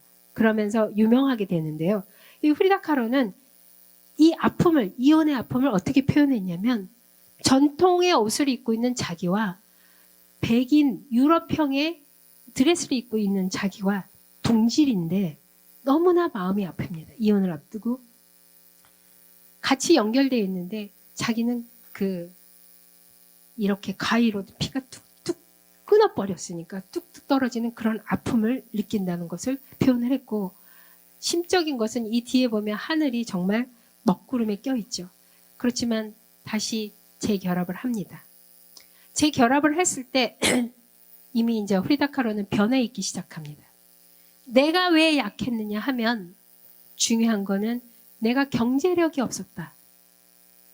그리고 내가 디에고 리베라가 성적인 요구를 하지만 도저히 이제는 그 과거의 그 불륜을 상상을 하다 보면 도저히 같이 할 수 없기 때문에 조건을 겁니다. 경제적으로 독립을 하겠다. 나는 내 스스로 해결을 하고 너는 너 스스로 해결하고 성관계를 안 갖겠다. 그렇지만 같이 살겠다. 이런 거에서 다시 재혼을 하게 되는데요. 여기 보시면 이렇게 결혼을 하고 나서 이렇게 그림을 또 그리는데 이게 워낙 전통적인 테우아나 옷이라고 해서 그 멕시코의 그 모계 사회에서 많이 입는 옷인데 여기도 역시 이제부터는 그 자신감을 표현하고 있습니다. 비록 떠날 수 없는 디에고 리베라지만 이렇게 거미줄로 칭칭 그와 연결돼 있고 너는 내 곁에서 떠날 수 없다는 것을 표현하고 있습니다. 그 결국은 그 프리다 kahlo는 하나임을 여기 보면서 달과 태양은 하나인 것처럼 이렇게 반은 디에고 리베라 웃고 있는 그렇지만 여전히 하나로 합쳤지만 눈물 속에 걱정 속에 하나가 돼서 꽁꽁 묶여 있는 모습을 이걸 그림으로 표현했습니다. 그러면 왜 프리다 kahlo가 이런 고통을 겪느냐 하면 17살 때 집으로 갔는데 그때 남자친구하고 만나서 이제 집으로 귀가를 하는데 여기 보면은 그 당시에 그린 거는 아니에요. 너무 고통스러워서 이때 골반도 부서졌지만 가슴도 부서지고 그 다음에 다리는 으깨졌습니다. 소아마비 쪽 다리는 완전 나갔고요. 이렇게 돼 있는데 그 후에 그린 그림이 바로 이렇게 전차와 자기가 같은 그 버스가 부딪혀갖고 전차의 그 철제 난간이 등을 타고 자궁까지 들어왔습니다. 그러니까 완전 부서졌다는 표현을 하죠. 부서졌는데 참 아이러니컬하게 그 남자친구는 하나도 안 다쳤습니다. 그 당시에 그 상상을 하면서 이때 다쳤던 것이 평생을 그를 고통으로 몰아가는데 평생 삶의 여정이 망가진 육체를 끌고 도전하고 투쟁하고 그 다음에 사랑의 배신에 의해서 자기를 찾아가는 여정인데요. 이렇게 고통스러운 프리다 kahlo는 문제는 이게 우연인지는 모르지만 사실 이 버스를 원래 안 타도 되는 거였습니다. 그 우리 여자들이 가장 또 중요한 맹점이 있죠. 예쁜 우산을 학교에다 뒀습니다. 그래서 버스를 타고 가려고 하다가 그 버스를 내리고 우산을 가지러 갔다가 이 버스를 타면서 이런 사고를 겪게 되는 거죠. 이걸 보시면 그 실제로 이런 사진들이 전시돼 있었어요. 근데 그 올메도 아니죠 푸른 집에 근데 엄마가 그 오랜 기간 동안 이렇게 전혀 몸을 움직일 수 없으니까 목은 이렇게 매달아 놓고 이 위에다가 거울을 만들어서 캔버스를 이렇게 직접 만들어줬습니다. 이렇게 그림을 그릴 수 있는 이젤을. 근데 얼마나 아픈지 32번의 수술을 하는 프리다 kahlo는 이렇게 매달려 있었습니다. 어느 때는 요렇게 된 것이 서 있어가지고 발이 대롱대롱 매달릴 정도 있지만 사실 친구들이 와도 굉장히 농담을 잘했던 프리다 kahlo입니다. 그만큼 자기의 아픔을 잘 내타내고 싶지 않았습니다. 요거는 이제 봉헌하니까 그 당시를 그린 건데 제가 그 올메도 뮤지엄 프리다 kahlo 그 까사 아술에 갔을 때 푸른 집에 갔을 때 이게 저쪽 뒤쪽에 전시되어 있는 건데 평생 입었던 그 콘셉트를 다양하게 놨습니다. 근데 여기 보면은 가죽으로 된 것도 있고 철제로 된 것도 있고 석고로 된 거인데 이거를 평생 한 게 바로 프리다 kahlo입니다. 그래서 여기 작품을 보시면 이게 그 나중에 그 고통을 표현한 것 중에 가장 그 가슴에 정말 아픔을 주는 그림인데 이거 처음에는 이 누드가 이렇게 오픈되지는 않았습니다. 근데 여기 못이 많이 있죠. 예수님의 그 십자가의 못을 상징하는 이 못, 얼마나 고통스러웠으면 온몸이 못으로 찌르는 듯한 이런 고통을 보여주고 있는데 이게 가운데 이 이오니아식 그 무슨 기둥이 전혀 자기가 움직일 수 없는 늘 이렇게 가슴에 콜셋을 해야 되는 그 아픔을 보여주고 그 이 대지가 완전 갈라져 있습니다. 그 마음이 얼마나 아팠습니까? 근데 재밌는 거라 표현하면 안 되지만 프리다 kahlo는 그림에 항상 자기만의 사인이 있습니다. 그림에 보면 하나하나 자기 거라는 걸 보여주고 있는데 저도 몰랐는데 나중에 알게 됐어요. 근데 설명을 해주는데 여기 보면 얼마나 절절히 평화를 행복하고 싶었으면 이 눈 속에 비둘기 그림이 들어가 있어서 실제로 이렇게 그림을 보면 전혀 알 수가 없습니다. 그래서 싹 약간씩 뭔가를 넣어주는, 이게 바로 라틴 아메리카식 초현실주의라고 볼 수가 있는데요. 이렇게 절절하게 그 아픔을 표현했습니다. 그래서 마지막에는 자기가 수술을 들어갈 때 희망이여 굳세어라 해서 그 노래가 있는데 그거에 의지했습니다. 그래서 지금 이 자기 등이 어떻게 되어 있는 것을 보여주고 이 수술실에 들어가기 전에 낮과 밤이 바뀌는 그런 상황에서 이 콘셋 좀 벗고 싶다라는 그런 의미로 이 그림을 그렸는데요. 거의 죽기 얼마 전에부터 그림이 바뀝니다. 그림이 바뀌면서 그러니까 이게 자기 스스로가 이렇게 느끼게 되는 것 같습니다. 그래서 여기 보면 가슴에는 그 평생에 버릴 수 없는 디에고 리베라의 그 술 취한 모습이 보여지고, 그 다음에 여기에 보면 예수님이 나타나고, 여기에는 성모 마리아. 근데 갑자기 아까 얘기 드렸던 강아지 저승사자가 나타나기 시작하는데, 먼저 그렸던 그 톤하고 다르게 굉장히 거친 그림이 나타납니다.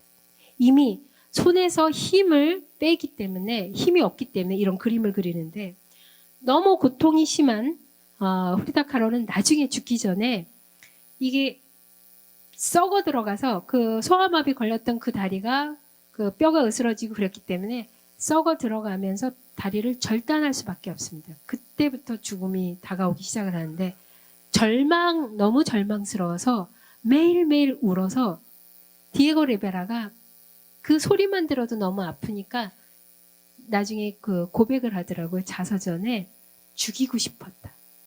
사랑해서 죽이고 싶었다. 너무 고통스러운. 그래서 프리다 kahlo는 이 그림을 그릴 때 아마 너무나 아프니까 먹는 마약과 같은 그런 진한 진통제를 먹고 그림을 그리지 않았을까 하는 얘기도 있습니다. 거의 다시 자기네 어떤 계보를 그리고 있는 모습이고요. 그리고 아까 말씀드렸던 일기. 왜 일기가 중요한지, 프리다 kahlo가 이 일기를 그림하고 다르게 굉장히 자동기술법적으로 그림을 그렸습니다. 이 일기를 통해서 자기의 삶을 그리고 모든 것을 우리가 지금까지 보였던 그림보다도 더 리얼하고 자동으로 그렸는데요.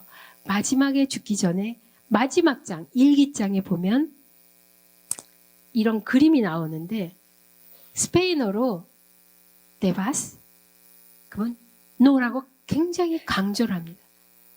자기는 죽고 싶지 않은 거죠. 그래서 여기에 보면 제목을 부러진 날개들이라고. 이미 수술을 여러 차례 했기 때문에 이미 살 가망이 없던 본인은 이제는 날 수도 없는 날개가 부러졌습니다. 그러나 다리에는 너무나 아프니까 이 불꽃이 막 튑니다.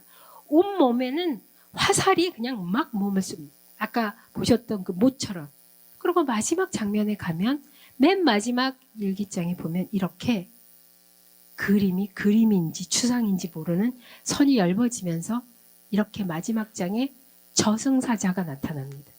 그래서 저는 굉장히 이게 동양하고 너무 똑같다라고 생각한 게, 실제로 본인이 느꼈으니까 이렇게 그렸겠죠.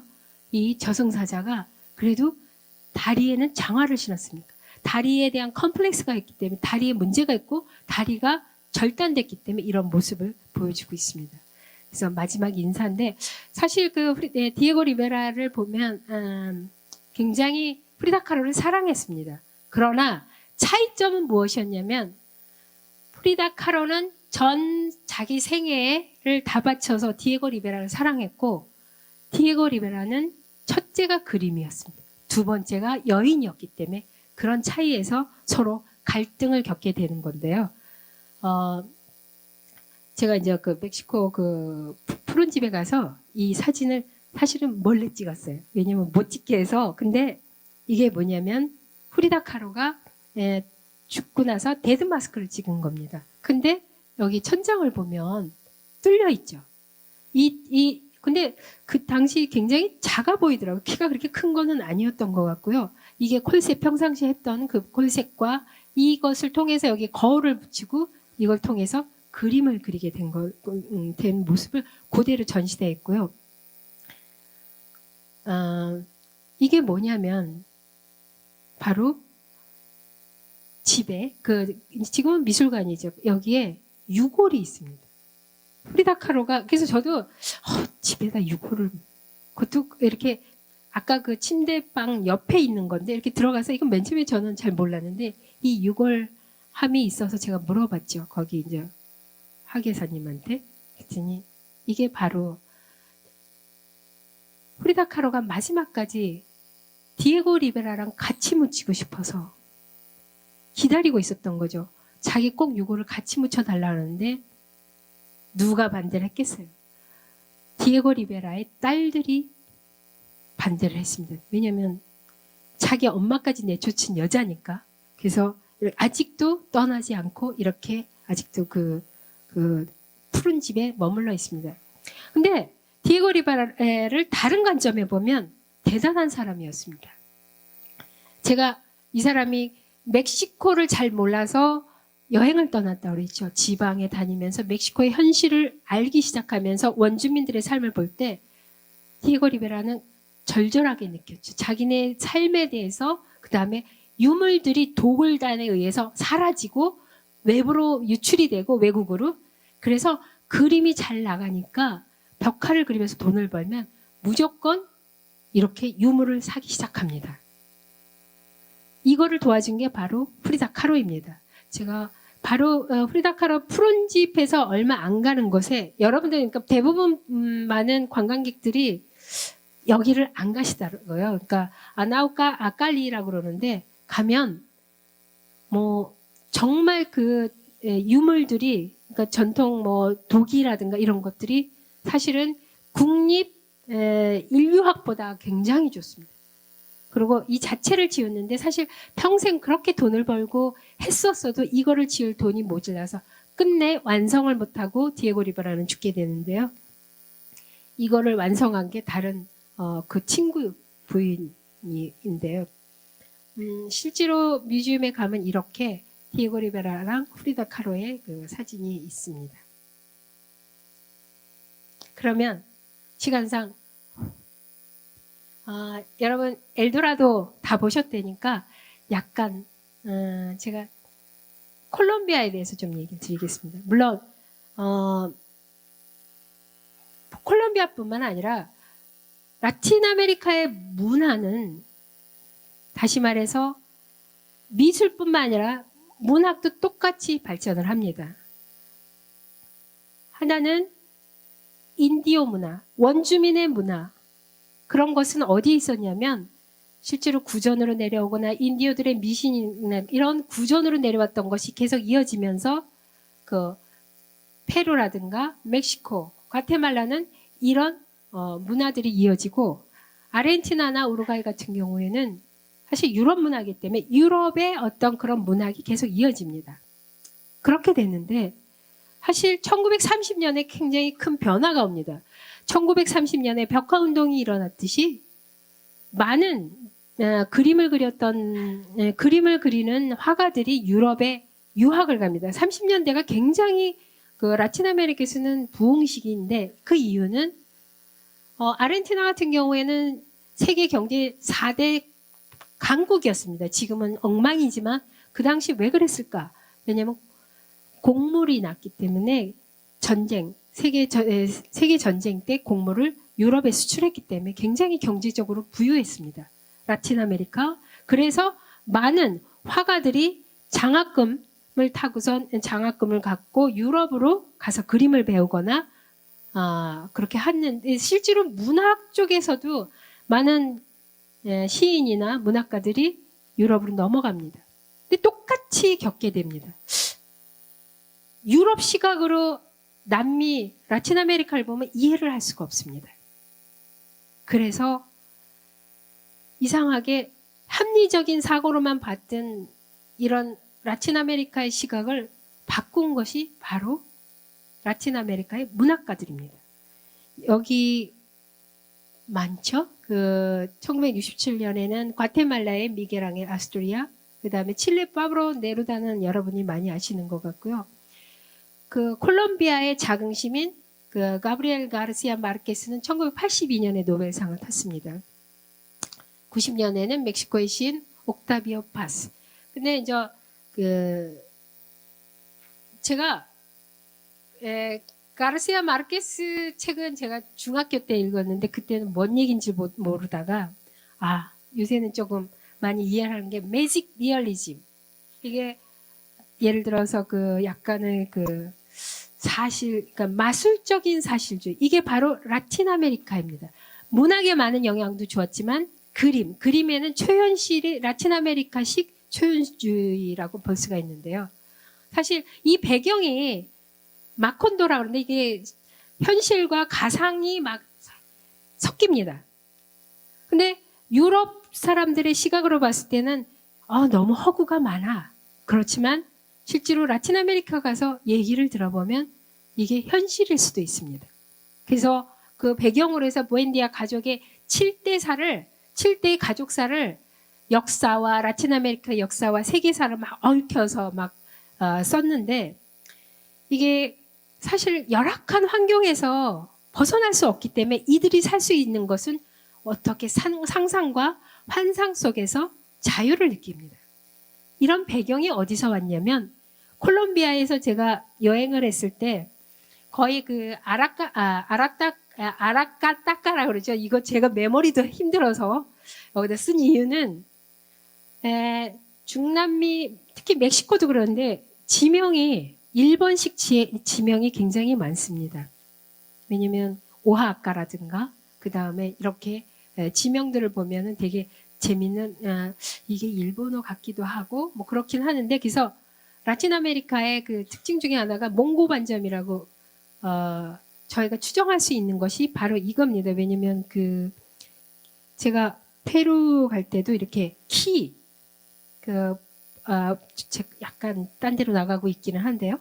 그 볼리비아 티티카카를 가다 보면 그 인디어들이 밥을 하는데 우리처럼 옛날 가마솥 같이 이렇게 그 불을 떼서 하고 쌀 그거 하고 그다음에 잉카 쪽에 보면 페루에는 아기를 없는다든가. 근데 중요한 포인트는 다른 데서 없는 몽고 반점이 엉덩이에 있다는 것이 바로 라틴 아메리카 인디오에서 볼 수가 있는데요.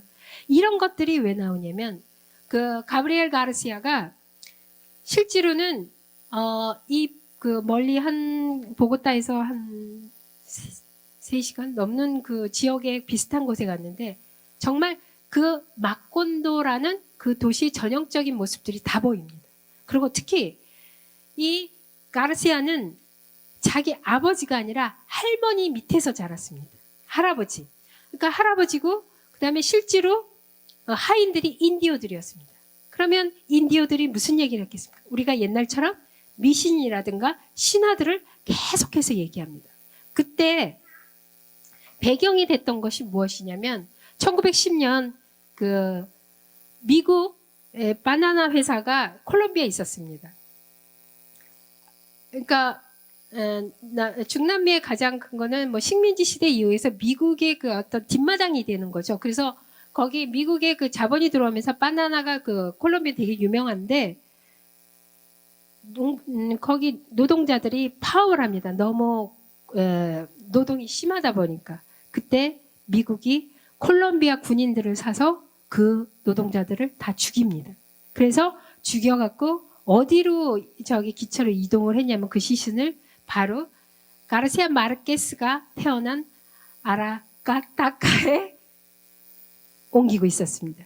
그러니까 이런 그 매직 리얼리즘이 가짜가 아니라 만들어낸 것이 아니라 실제로 폭력과 전쟁과 죽음과 이런 것들이 실제로 있었기 때문에 현실이었기 때문에 유럽 사람들은 볼 수 없는 라틴 아메리카식의 어떤 이런 매직 리얼리즘이 되면서 상을 타게 되는 거죠. 요거는 이제 100년 동안의 고독을 어떤 판화로 해서 그린 건데요. 이를 통해서 그 1982년에 가르시아가 그 얘기를 합니다. 노벨상을 타면서 그동안 유럽의 시각으로만 봤던 우리는 우리만의 표현을 할 수 없었기 때문에 이제서 우리는 우리만의 표현을 할 수 있는 기회를 갖게 되었다. 그게 바로 1960년 붐 소설이라는 건데요.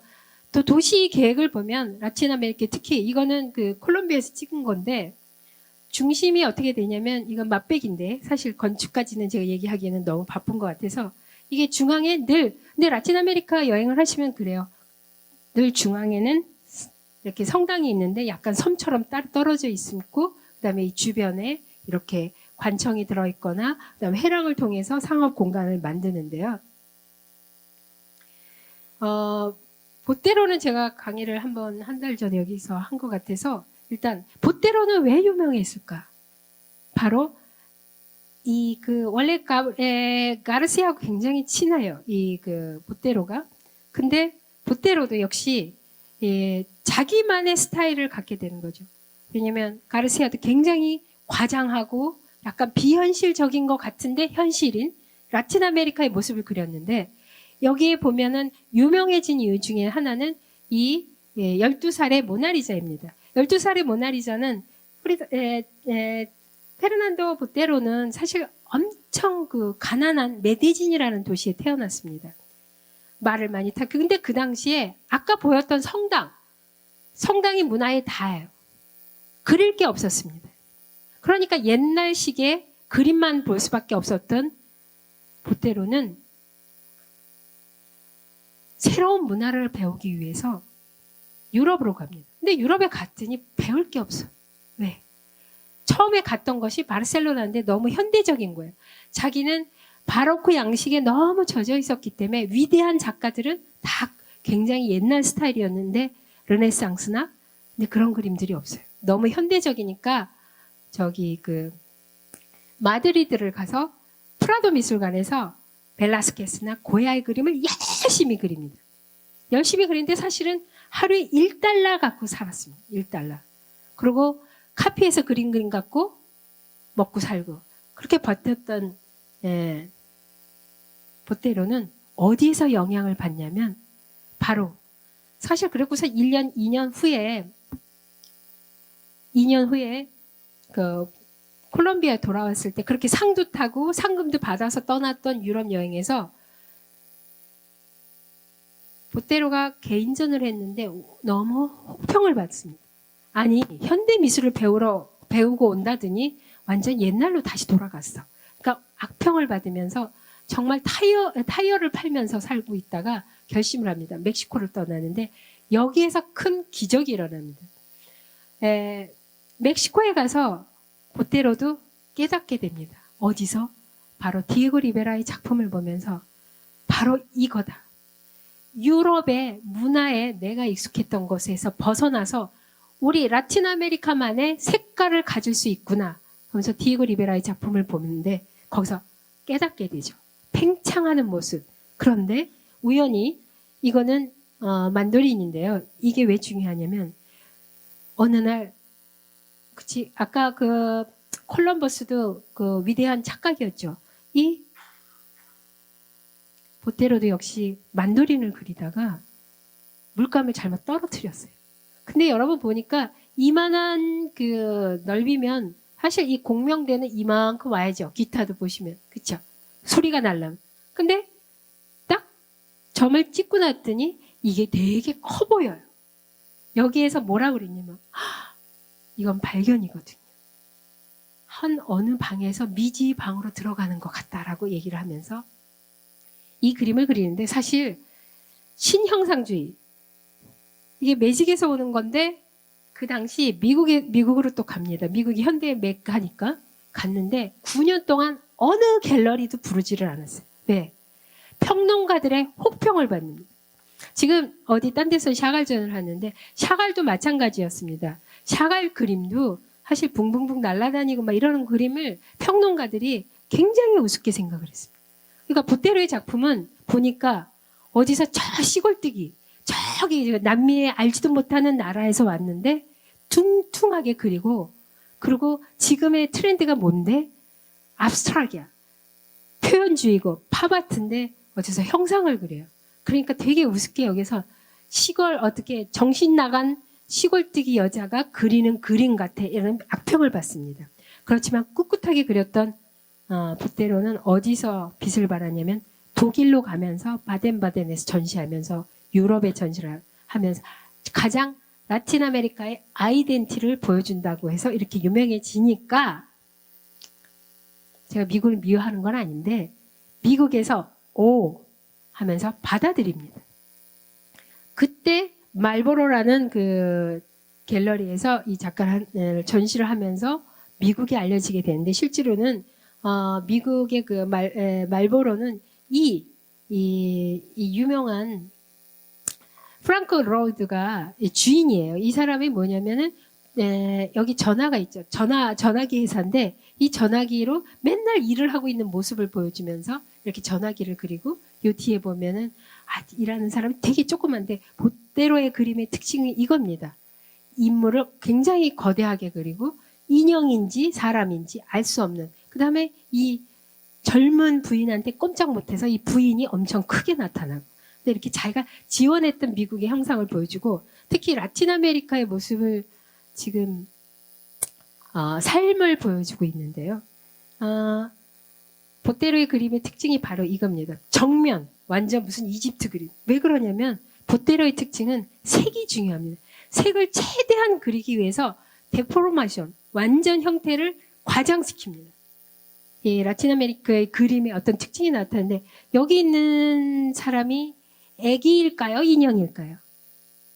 비율을 자기 마음대로 합니다. 그렇기 때문에 보테로의 작품이 현대미술이라는 어떤 형태에 있어서 굉장히 자유롭고 그 다음에 중요한 거는 라틴 아메리카 특히 콜롬비아의 어떤 집 구조를 그리면서 늘 이렇게 매직 리얼리즘처럼 그러니까 마술적 사실주의처럼 이렇게 늘 문을 열어놓거나 커튼을 쳐서 저쪽과 이쪽과를 좀 궁금하게 하는 모습들을 보여주고 있고 불필요한 사람은 이렇게 작게 그리거나 이렇게 비율을 자기 멋대로 그리는 모습들을 하는데 이 그림이 현대적인 그림이라기보다는 늘 1960년, 30년대의 어떤 형상들을 그리고 있습니다. 그리고 얼굴이 여자나 남자나 거의 똑같습니다.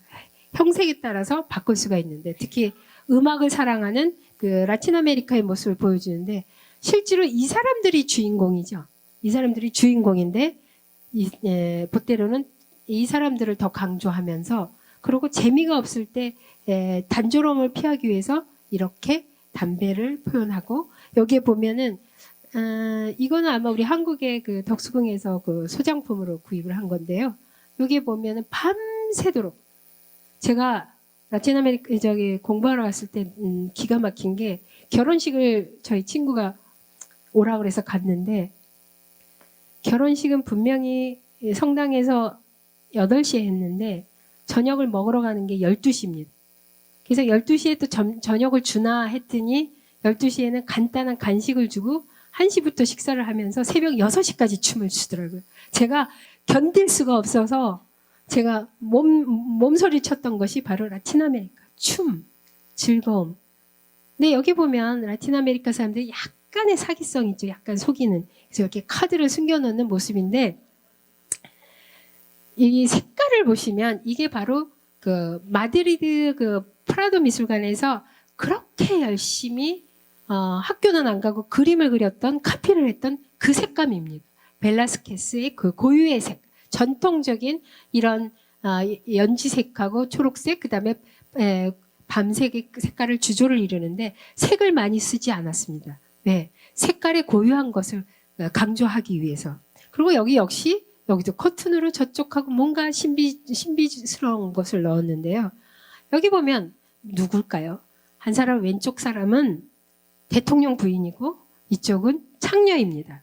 메데진 그 사람이 태어난 곳이 바로 그 산업 도시였기 때문에 굉장히 많은 창녀들이 있었는데 창녀를 모로 본 것이 아니라 정말 애잔한 자기 누이 같은 살기 위해서 그렇지만 이런 모습에 있어서 차이가 별로 없어요. 장식에서만 차이가 나는데요.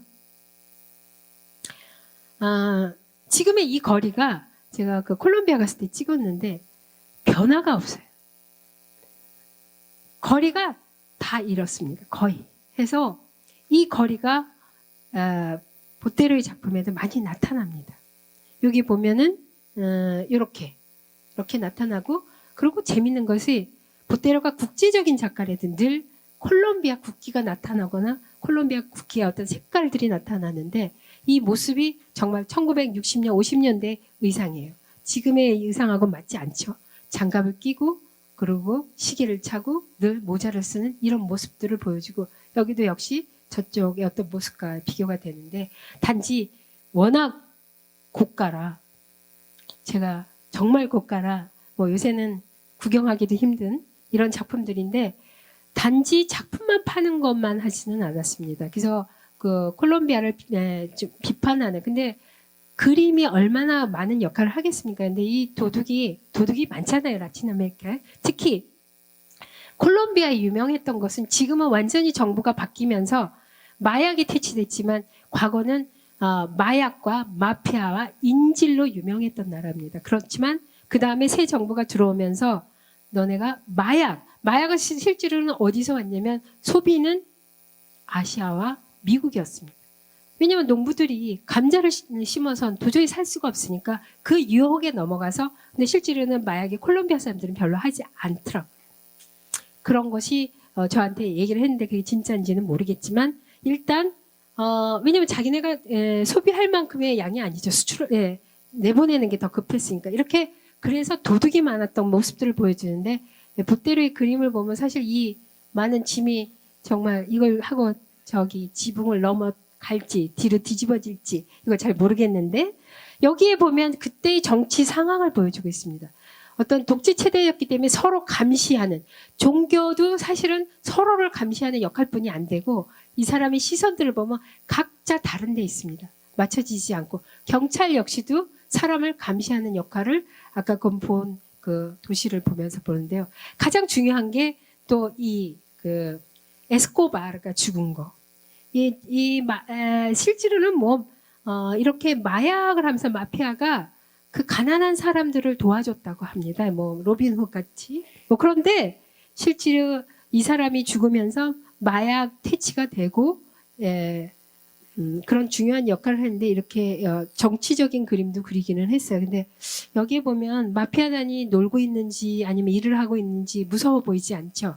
근데 이제 그때 얘기한 것이 내가 현실을 바꿀 수는 없지만 최소한 이거를 고발할 수는 있다라고 얘기하는데 보테로의 또 유명하게 된 것이 그 조각입니다. 회화를 하면서 그 둥둥한 모습을 조각을 했는데 이게 미국의 에비뉴 광장에 최초로 조각 전시를 하면서 또 유명해졌죠. 근데 중요한 것은 제가 메디진을 갔을 때 이렇게 파괴된 이렇게 뻥 뚫린 파괴된 그 조각이 있더라고요. 이 금액만 얘기 드리면 이런 조각이 15억, 12억 합니다. 하나에. 근데 이렇게 뚫려져 있는 조각을 보면서 제가 이게 왜 이랬을까 하는데 얘기를 하더라고요. 마피아단이 싸우면서 이렇게 그 비닐에다 폭탄을 놓았고 이게 이 광장에다 터쳤는데 이 조각이 터지면서 27명이 죽었다고 합니다. 그게 너무 가슴이 아파서 이 평화를 원하는 보테로는 이렇게 옆에다 똑같은 새를 하면서 이거를 우리는 잊지 말자라는 의미로 조각을 냈는데요. 그것뿐만 아니라 물론 상업적으로 성공한 작가짓기는 한데 이렇게 그 많은 그 비싼 조각들을 자기 태어난 메데진에 이렇게 공원에다가 기증을 합니다. 근데 되게 재밌는 게 콜롬비아 사람들이 자긍심이 대단합니다. 그래서 자기네 고향을 세계적으로 유명하게 해준 것이 바로 이 보테로였는데 보고따는 이름을 바꿨는데 제가 방문했을 때 안티오키아 미술관이라고 붙여 있더라고요. 그래서 이게 보테로가 다 기증했다는데 왜 안 바꿨나 그랬더니 보테로는 보테로고 우리는 안티오키아야. 그래서 역시 콜롬비아 사람들이 어떤 나름대로 그 삶의 자긍심을 볼 수 있는데요. 이게 바로 그 보고따에 있는 뮤지엄인데요. 굉장히 아름다운데 여기에 보테로가 자기가 작품을 팔면서 많은 돈을 버는 거에서 피카소라든가 뭐 달리라든가 유명한 현대 로스코 작품들을 사들입니다. 그거를 여기 양쪽 뮤지엄에 기증을 합니다. 이유는 자기가 너무 어렸을 때 성당뿐이 없었던 성당의 미술뿐이 모르는 그런 정말 열악한 자기 나라의 상황을 보고 현대 미술을 젊은이들이 접하게 하기 위해서 이렇게 기증을 하게 됩니다. 아유, 5분 남은. 자, 이제 그 카리브 쪽으로 가면 역시 그 마술적 리얼리즘, 그 문학 사조에 중요한 건데, 이 쿠바는 정말 제가 여러 번 갔는데 너무 가슴 아픈 일들이 많이 있었습니다. 그래서 잠깐 쿠바에 대해서만 우리 한국과 연결해서 보면은 사실 구한말에 한국이 사탕수수 이민을 가죠. 이때 우리 대한민국 그 구한말에 하와이로 가고 한쪽은 멕시코로 갑니다. 멕시코에서 어디로 넘어가냐면 쿠바입니다. 그래서 쿠바에 가서 이렇게 아름다운 나라에서 그 뿌리를 알고 싶어서 우리 한국 사람들이 어디에 와 있었나를 알아봤는데 그건 조금 이따 얘기해드리고 이게 뭘까요? 근데 이게 제가 4년 전에 간 건데 지금도 이런지 모르지만 그 사회주의 체제가 어떤 건지 제가 저는 카톨릭이라서 이제 미사를 보고 저희 친구가 굉장히 유명했던 관장이었기 때문에 근데 이제 이미 퇴직을 해서 같이 그 집에 머물렀는데 제가 이제 카톨릭이라 미사를 보고 나서 어디를 데리고 가요. 그러니까 자기 빵을 타러 가야 된다. 그래서 저는 굉장히 놀랬죠. 그럼 내가 신세를 너무 많이 졌구나 했는데 아직도 그 북한처럼 이렇게 한 사람 한 가정마다 이렇게 이 수첩이 있어요. 그래서 이 수첩에서 1인당 빵 하나씩 이 빵입니다. 이 빵을 배급을 받습니다. 근데 제가 손님으로 갔으니까 그러면 저도 손님을 외부에다 알리면 안 되는 거였습니다. 그래서 제가 못 모르고 이 빵을 그냥 먹은 거에 대해서 참 죄책감을 느꼈는데 이런 열악한 상황인데 이게 바로 그 애니깽. 제가 실제로 애니깽을 이렇게 만졌는데 어떻게 손이 남아날 수 있을까 할 정도로 굉장히 두껍고 딱딱하고 거칠었습니다. 옛날에는 도구도 없었기 때문에 우리 애니깽 이민자들은 이런 것을 만지면서 손을 다 버렸겠죠. 근데 지금도 많지는 않은데 제가 만난 한국인입니다. 근데 지금 돌아가셨어요. 이름이 박 씨였어요. 근데 조선말을 쓰시더라고요. 제가 한국 사람이라 그러니까 너무 반가워하면서 조선 사람입니까? 이렇게 얘기하는데 제가 너무 가슴이 웅크랬는데 남산 밑에 살았다고 합니다. 자기 아버지가 이 그 멕시코를 통해서 넘어왔을 때 너무 먹고 살 수가 없으니까 근데 이 할머니가 아직도 고국으로 돌아가고 싶어서 그때 한국에 대해서 열심히 설명을 하시는데 잘 못 알아듣겠더라고요. 왜? 이분은 한국을 한 번도 간 적이 없어요. 아버지가 박 씨라는 건 알고 아버지가 굉장히 자기를 계속 채찍이 아니라 계속 혼을 냈대요. 한국말을 잊지 말라고. 그래서 늘 자기 이름을 쓰신 거예요. 이 할머니가 자기 이름을 안 잊기 위해서 저는 잊어버렸는데 박 뭐뭐라는 걸 계속 쓰고 계셨어요. 그래서 한국이 요새 굉장히 좋아졌다고 자기는 너무 좋다고 얘기했는데 자기 한국 갈 수 없냐고 그랬는데 그 당시에 쿠바에서 허락을 안 했습니다. 그래서 제가 우리 그래도 또 라틴 미술 전문이라 이 알리시아 팍을 어떻게 해서라도 제가 초대를 한국에서 한번 했습니다.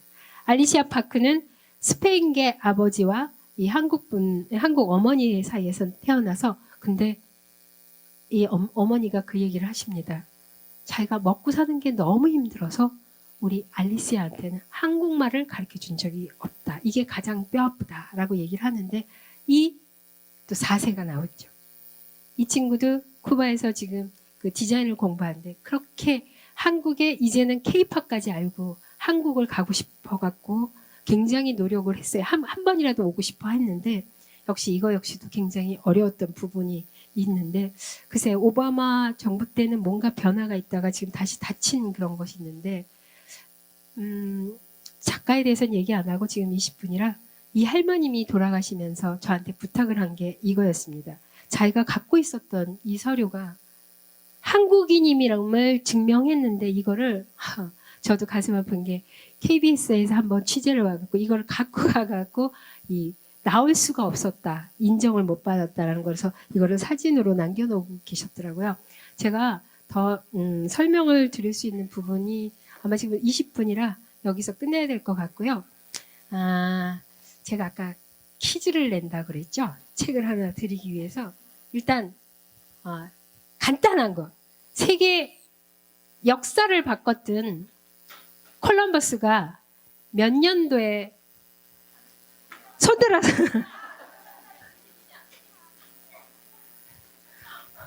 책 많이 갖고 올 걸 그랬네요. 우리 저기 맨 앞에 앉아 계신.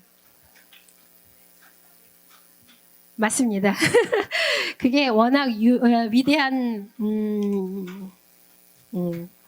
착각의 역사지만 세계사를 바꾼 거라서 이렇게 말씀을 드렸습니다. 감사하고요. 질문 없으시죠? 네. 그러면 오늘 강의 여기서 마치겠습니다. 감사합니다.